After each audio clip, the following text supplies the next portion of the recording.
Justo de los del espacio. Está muy bien. Pero entonces, como ustedes quieren hoy tratar asuntos filosóficos, dediquémonos un poco a esto. ¿Les parece? Entonces, pues como ustedes ya saben, la palabra filosofía pues significa para muchos amor a la sabiduría. ¿Sí? Y esas dos palabras son claves. Me parece que más que perseguir otro tipo de fines como la plata o la riqueza o la felicidad incluso, deberíamos perseguir la sabiduría. Porque eso implica también estar bien con nosotros. Si la felicidad de pronto puede ser un objetivo muy egoísta, porque pensar en la felicidad es como pensar en mi felicidad. Pero ya cuando pensamos en querer sabiduría, ya automáticamente estamos pensando en que esto va a servirle también a nosotros. Entonces la sabiduría es un objetivo muy importante. ¿Bien? Ojalá todos quisiéramos ser sabios. Para de esa manera pues como empezar a mejorar nuestra relación con los demás, o al menos a recuperarnos pronto después de alguna de nuestras caídas, cuando por alguna de nuestras pasiones caemos. Cuando recordamos la importancia de la sabiduría nos recuperamos pronto. ¿Bien? Es una posibilidad. Rey Salomón le pidió a Dios sabiduría y se volvió, con la sabiduría tenía todo porque se volvió inmensamente rico. ¿Quién? Salomón. Sí, bueno, es una Pero parte... pues él solamente pidió sabiduría, pero sabiduría para gobernar, para todo, y sí la tuvo, pues de ahí tuvo todo, o sea, es como un complemento. Sí, esa pregunta, ¿cuál es la diferencia entre conocer y saber? La vamos a ver más adelante, tengo allí un momento. Estos días he estado muy atribulado porque me he preguntado si mis palabras filosóficas realmente sirven para algo. Porque he tenido como la mala experiencia de encontrarme por estos días con personas que hemos conversado y después terminan haciendo como cosas que están muy en el contrasentido. Como si yo les dijera derecha, entonces hicieran la izquierda. Entonces yo me pregunto, bueno, entonces si está teniendo efecto lo que yo hago o simplemente esto es pura vanidad. ¿Sí? Porque yo realmente busco que haya efecto, que haya una transformación, como lo decía Marx, ¿sí? Para que la filosofía tenga pues como ese sentido práctico y no sea como algo que ya no sirve. O como diría Foucault, ¿no? Acerca del poder. El poder no constriñe, el poder normaliza. Entonces todos estamos normalizados, todos somos lo mismo. Entonces es difícil a veces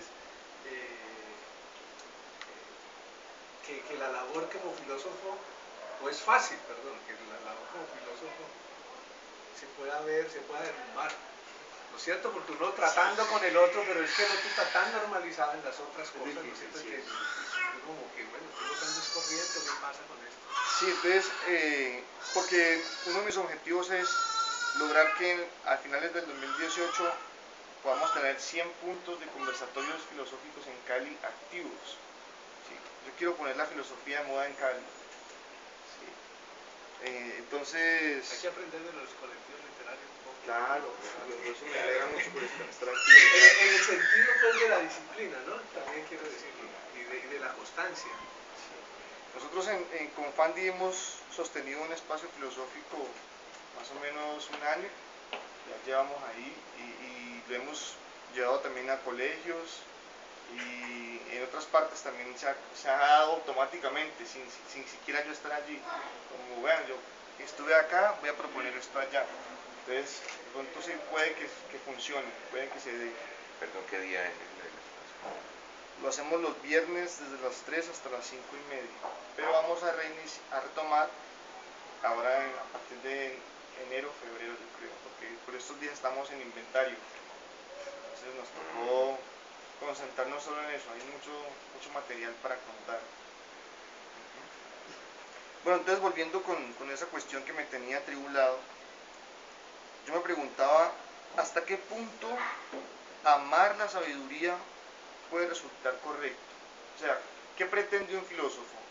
Contemplarlo todo, dar cuenta de todo. ¿Sí? ¿Cuál es la pretensión del filósofo? Porque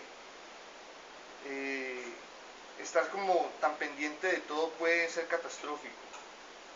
Entonces el filósofo o la filósofa tiene que amar la sabiduría, pero también hasta cierto punto, porque si no entonces puede olvidar también a su familia, puede olvidarse a sí mismo, puede olvidar otras cosas, ¿sí? O sea, vivir no es solamente filosofar, hay que tener eso claro, ¿sí?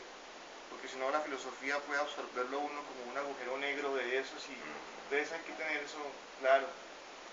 Y eso también le ayuda a uno a ser humilde, porque si tienes claro eso, entonces vas a estar más tranquilo.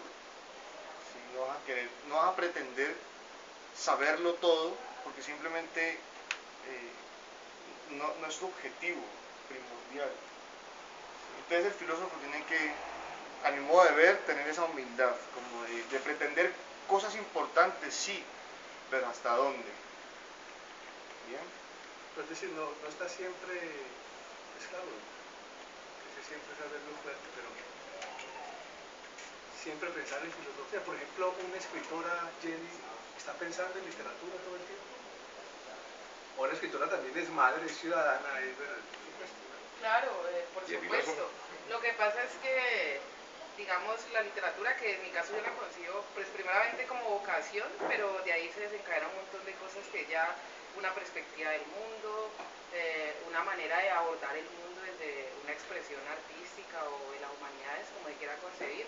Entonces, digamos, se articula con todo. ¿Por qué? Claro, una escritora es madre, por supuesto, tengo una hija, pero por ejemplo la literatura yo la inserto en mi vida cotidiana para interactuar con mi hijo, porque tengo un momento, digamos, sagradamente donde le leo o le cuento cuentos y hago una narración oral, porque me parece que es importante para él. Lo mismo, una escritora pues también aparte de escribir pues trabajo, soy profesora además de literatura, entonces todos los días tengo una intervención con 75 adolescentes, porque soy profesora de adolescentes, y lo hago a partir de la literatura. Entonces, de alguna manera la literatura está inserta todo el tiempo, digamos, en mi manera de vivir, de abordar el mundo, pero no es lo único que hago. Digamos, soy muchas más otras cosas. Bien. Sí, no, en mi caso sí es como más complicado porque he tratado como de asumir este papel, porque hay muchas personas que estudian filosofía y tú le dices, oye, si eres un filósofo o eres una filósofa, y dicen, no, por supuesto que no, soy licenciado en filosofía o profesor, pero nadie, digamos, acepta tan fácilmente esa responsabilidad. Pues yo lo voy a hacer, aunque sea un camino muy difícil, aunque sea un filósofo de pacotilla, lo voy a intentar. ¿Sí? Entonces, ¿hasta qué punto tengo que ser filósofo? Es como la cuestión en la que estoy aquí. Y realmente vale la pena filosofar después de que me encuentro con situaciones tan incoherentes con lo que yo más o menos he podido decir. ¿Se me entender? Bien. Entonces, ¿para qué sirve la filosofía? Pues ahí, digamos, esa pregunta por muchas partes. Yo diría que sirve para hilar más fino. Hoy en día se habla mucho de tejidos, ¿no? De tejidos y de eso. Yo digo que la filosofía sirve para hilar más fino. Por ejemplo, muchas personas dicen, estamos en contra de la violencia, pero ¿hasta qué punto? ¿Sí? ¿Sí ves? Entonces, con la filosofía empezamos a pensar y a hilar más fino. ¿Sí? Porque sí, la violencia es mala, pero no se olvide de que fue muy importante para los derechos humanos. Si no hubieran cortado la cabeza de los reyes y de todos esos, no se hubiera formado la situación histórica perfecta para que se hubieran dado esos derechos humanos. ¿Sí ves? Incluso cuando empezaron la unificación alemana también fue necesaria la violencia. ¿Sí? Aquí la hemos vivido, entonces tenemos que empezar a pensar de manera más fina sobre las diferentes cuestiones que tiene la humanidad. Por ejemplo, la violencia. ¿Qué es esto? ¿Sí? O por ejemplo, la literatura. ¿Para qué sirve realmente? ¿O por qué escribimos literatura? ¿Sí? O sea, en un mundo tan pragmático como el que se está planteando hoy día, es decir, a puertas o en el inicio de la cuarta revolución industrial, donde ya los robots, digamos, no van a seguir ese algoritmo secuencial, sino que van a poder tomar decisiones, ¿no es cierto? Pues servirá para recrearnos.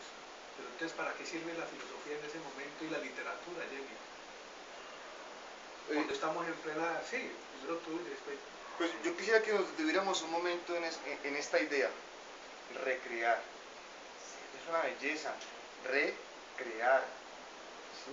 Es como cuando, por ejemplo, yo cojo este libro y hago una mediación para otras personas, entonces yo lo recreo. ¿Sí? Esa idea es muy importante.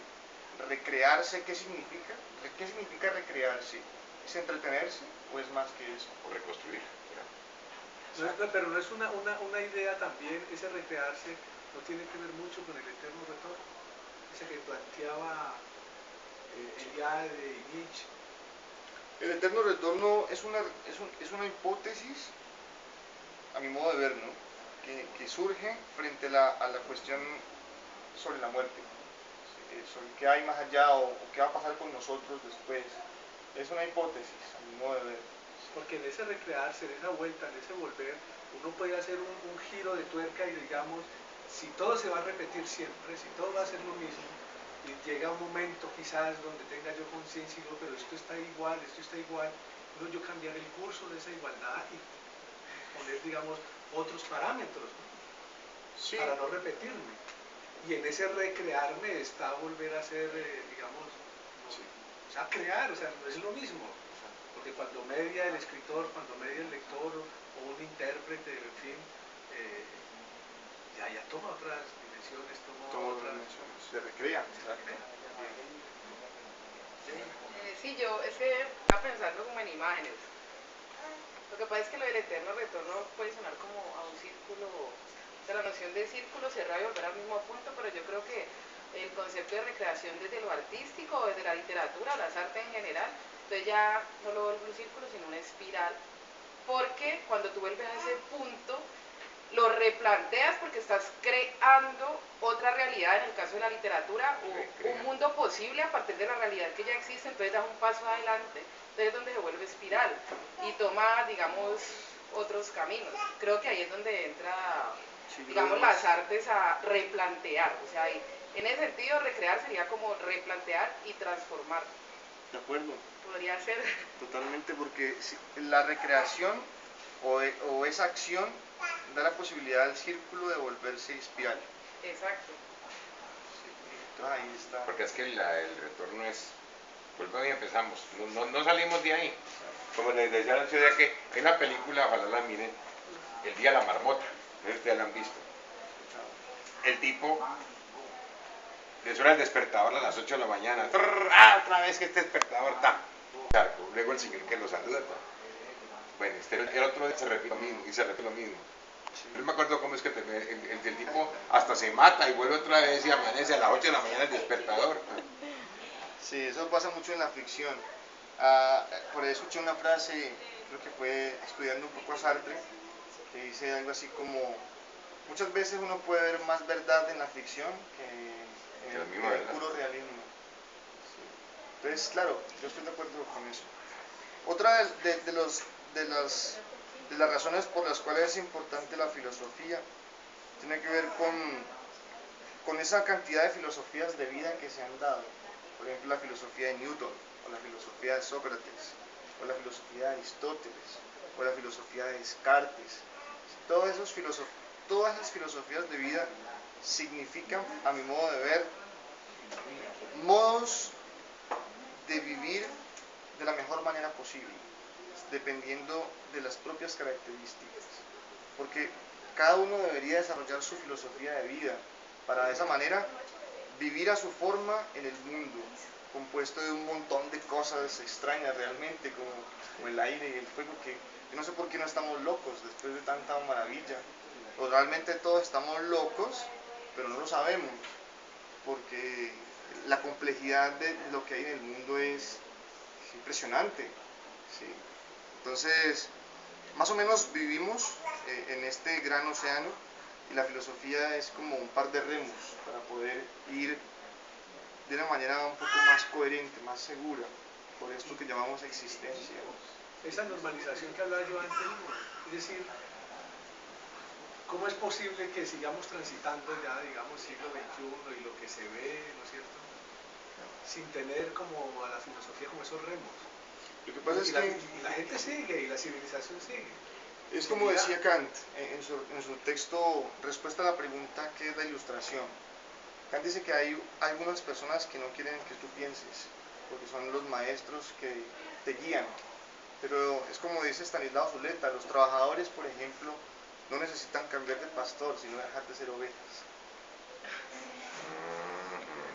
Porque cada uno, ojalá pueda llegar a pensar, a disfrutar de este regalo que nos han dejado los griegos, que es llamado filosofía.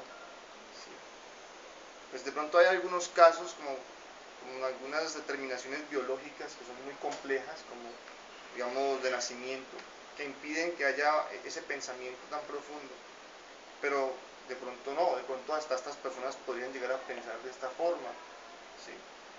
En esos días también me he visto muy tribulado, digámoslo así, atribulado, porque me he puesto a pensar sobre esa famosa frase de Sócrates que dice, yo solo sé que nada sé. ¿Sí? Y bueno, ahí es donde aquí es donde vamos a tratar la pregunta que señalabas hace un momento. ¿Cuál es la diferencia entre conocer y saber? Porque siguiendo esa frase de Sócrates, podemos decir que nosotros tenemos muchos conocimientos, o tenemos creencias, o tenemos intuiciones, pero saber, ¿sí? Saber es algo que de pronto no lo tenemos, porque si lo tuviéramos, los demás estarían como bebiendo de nosotros, porque nosotros tendríamos el saber, ¿sí? Entonces, más bien yo creo que tenemos conocimientos, creencias, intuiciones, y que lo más sano es que nosotros entendamos que lo único que podemos llegar a saber realmente es que no sabemos nada más que eso. Que a partir de esa intuición, viendo, qué pena, hombre, viendo el estado de Jenny en el WhatsApp, que habla de Murakami, que habla de cierta manera como de la intuición, pero que si lo vuelvo palabra, pues entonces ¿para qué te lo vuelvo a explicar? Porque eso se desbarata, ¿no es cierto? Es mejor no verbalizar lo que piensas. Como dice, si no lo entiendes, ¿cómo es? Si no lo entiendes, sin que te lo explique, quiere decir que no lo entenderás por más que te lo expliquen. Es de Haruki Murakami, en 1984. Que tiene que ver, pienso yo, no sé si estoy interpretando mal, mucho con la intuición. O sea, si no lo entiendes, y si te lo tengo que explicar, si no lo entiendes por ti mismo, entonces, si te hablo ya no. Sí, es que, bueno, yo lo interpreto así, digamos, hay momentos en que los sentidos deben de superar la palabra y entender. Sí, o sea, no todo tiene una explicación verbal, de hecho.